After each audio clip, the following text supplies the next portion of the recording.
Welcome back to the Forensics Detailing channel. Today, please subscribe. Today we are doing a video on wet vacuuming. We're going to give you some really good tips for doing this.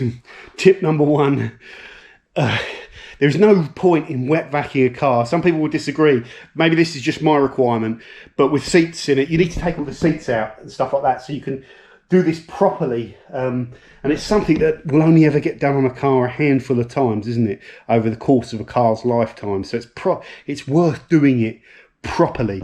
So look, all those seats, interior upholstery, look at that. It looks interesting to see a car with all this stuff out, got the headlining out as well that I'm going to be restoring later on. And you can see this is very typical. What we've done first of all is use our little mini vacuum cleaner with this attachment here and the brush attachment and the little crevice tool. And this little thing, really, I should be using that, but this little thing has enough power to clean, get all the debris out of this before we go ahead and wet vac.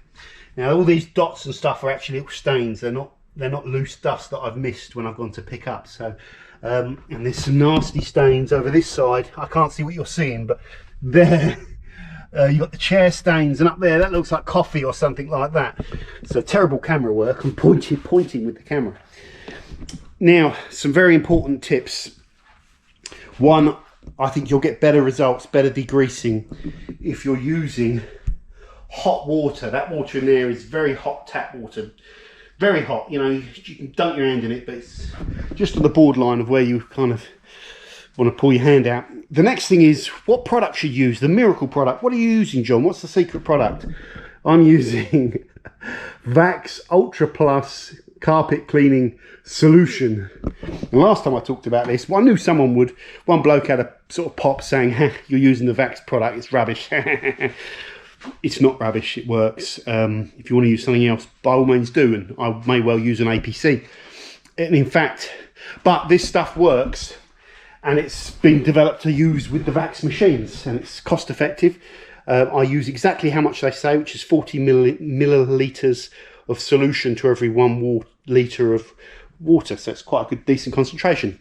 I do also have Surfex HD at 10:1, which is a very strong degreaser, and you can use this on carpets. What you want to avoid doing, guys, when you're doing this, is you want to avoid packing the carpet out with soap and foam, because anything you put in there has to be removed. The more foam you put in there, you've got to get it all out. If you don't, these soaps have like fatty acids, oily residues, and you'll feel it, and that oily residue in the carpet will feel a bit slimy when you finish and it's dry. It's quite hard to describe, but it's not hard, a little bit greasy, and that will attract dirt going forward. So you want to, whatever cleaning solution you put in, you must extract. If you've got a foaming mess in there, it's going to be a nightmare to get it out. Now, brushes. I just have a load of old brushes. I've not used this one before to clean carpet. I'm just going to, it might be too fine, but it might be great. I've got a stiff brush and a mild bristled brush. Funny enough, the stiff bristled brush is probably the most effective one, and I'll have that just to work over the pedals while I'm down in there. One other thing before I get stuck in that's important, pre-soaking any particular stains. You can take a bit of your cleaning solution or a bit of Surfex HD, pre-soak any stains, and you can work them with the drill just to sort of, you know, that kind of scrubbing will just release some of the dirt. You need to be careful with these. I'm using this on a low speed, so it's relatively slow, and I'm using the soft fibre tips. Whenever you're using power tools like that, especially on something like carpet, on very high quality upholstery, you don't want to be doing that all the time. On the flip side, if it's very dirty, it's going to save you a little bit of elbow grease scrubbing. It's up to you. You know, if it's an absolute battered interior, then the drill can save you quite a lot of time. So I'm going to be using it. I'm going to be pre-soaking all these grease marks and working those a little bit with the drill, leaving them to soak for about 5 to 10 minutes, and then going in and doing the extraction. And I'm going to do several waves of it. Just no secret, no magic. Just working until it's got to a standard I'm happy with. And it's great that it's a hot day, because I can also just leave the doors open in this car and it will be bone dry by tomorrow. It's roasting hot in here. I wouldn't recommend doing this in the freezing cold winter, because the damp you'll struggle to get it out of your car unless you've got like dehumidifiers and stuff like that. So that's something to consider. This is a summer job. In terms of equipment, you can get very expensive wet vacs. I'm using the 6131 Multivacs, which cost me 75 quid.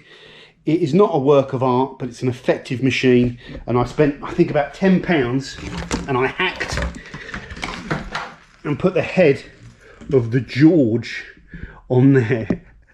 Watch the video on how I've done it. That hack is held out. It's decent. It works. I've even converted this so that I've still got the trigger. So really, I've turned my 75 quid machine into a lot better than it was with that little hack. It could be improved. All that cable running down the side of the hose is a nightmare. Horrible way of doing it, but it kind of works. What do you expect for 75 quid? If you don't want all that, go and pay 300 or 400 quid for one of the professional ones. I use that once or twice a year, and it does great for the value. Enough talking. I'm now going to start doing this and show you the bits of footage as I roll. I was wanking her off the other day and she's pulling a really strange face.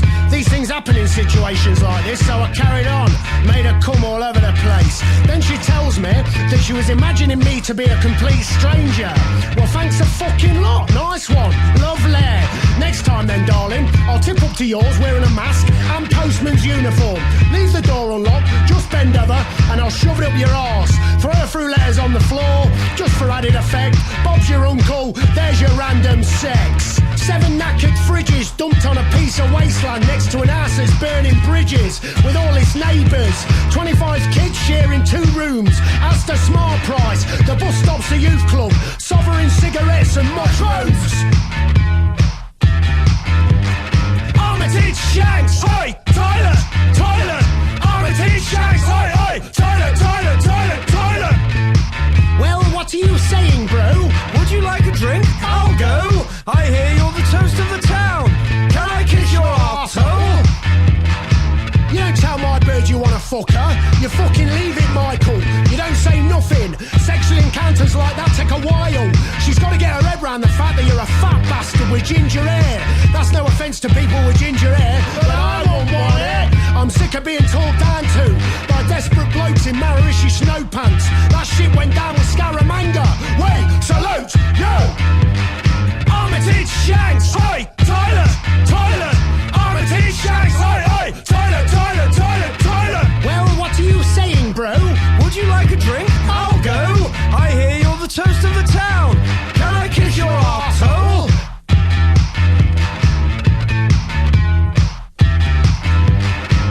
Another do. I've been invited to that many do's over the last 6 months by people who didn't want to know me 8 months ago. Makes you sick. I won't mind, but 98% of the music in this city is fucking shit. Fucking shit. Armitage Shanks, a toilet fucking culture. And if you're not getting your arse shanked, then you're the phantom bomber. You've heard it all before. You're gonna hear it all again. Well, what do you think I'm gonna sing about? My endless love, you fucking freak. You won't have your looks forever, and when they're gone, what are you gonna do? Now give us a kiss. I can cook, and look at the size of my tits. I'd rather die in the gutter, darling, forget about it. Ah, what you do, man, when you're on your last legs and you ain't got a plan. Your sheets are full of blood stains, bruises on your thighs, shagging the right bird. Your bed surrounded by beer cans, empty chisel bags, mangled by your teeth, trying to get at the fucking rock that's melting underneath. I'm a vampire, I got homemade fangs. I make Shane McGowan look like a cross between Joan Collins and Karl Lagerfeld with his fan. Messy fucker, messy fucker. The state of your life, it's upstated mine. I got oil on my ladder, it's on there all the time. And Wayne Fontana, he did it. Living off your wish is just a toilet seat. Living off your wish is just a toilet seat. Living off your wish is just a toilet seat. Okay guys, I'm going to end this video now. It's been a couple of hours since I finished doing this. I've just been doing some other stuff. This is close to being dry. It's very hot in here, like a sauna.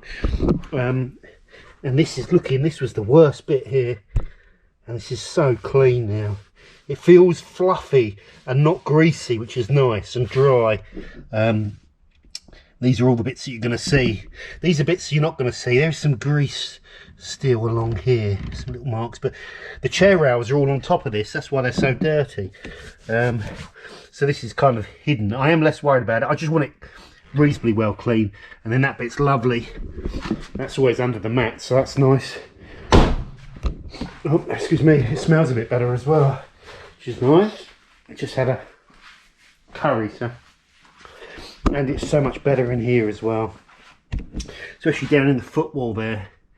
Down in the footwell, just get some light in there, a lot cleaner. There's a little bit of a stain you can probably just see right there on that map. I'm not worried about that. It's going to be under a thing. The carpet is looking nice and clean. That's the shadow of the GoPro. So that's that job done, guys. We'll be refinishing the leather next week. Maybe I'll probably be doing the headlining tomorrow. Got some sprayers turned up over there. I was going to use my contact adhesive, but I'm going to use that 3M product, which should give me a little bit more tack. That's it. Two other important things that I didn't mention, as well as spot correcting with something a bit more powerful. So having a more powerful chem to hand is useful. I also just took some of the cleaning fluid and put it in another spray bottle in there, just so I could pre-soak a bit more effectively before I went in and vac, so it has a chance to, the cleaning solution has a chance to work on the dirt, and then go in and vacuum. And the other thing I didn't mention is the head there. The spray is on the south side of the trigger, so when you're putting the spray out, you want to kind of go that way to pull it up immediately. You can pre-spray a little bit with it, obviously, and then suck it up. But the thing you don't want to do is obviously spray and go north, because then you're leaving the liquid behind. So I think that's pretty obvious, but should say that because that's a really important point. That's it, guys. Been a good day again today, because nothing is broken on the car.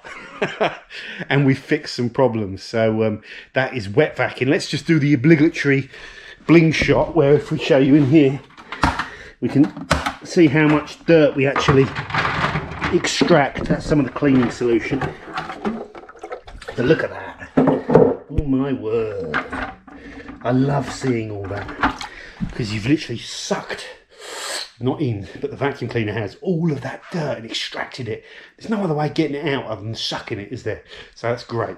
Thanks for watching, guys. Stay tuned, subscribe to the channel if you want to see more of the restoration of this particular vehicle. We're on the interior at the moment. Bye for now.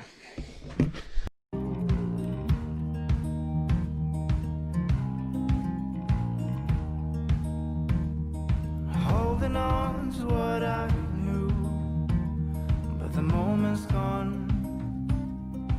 Where was I when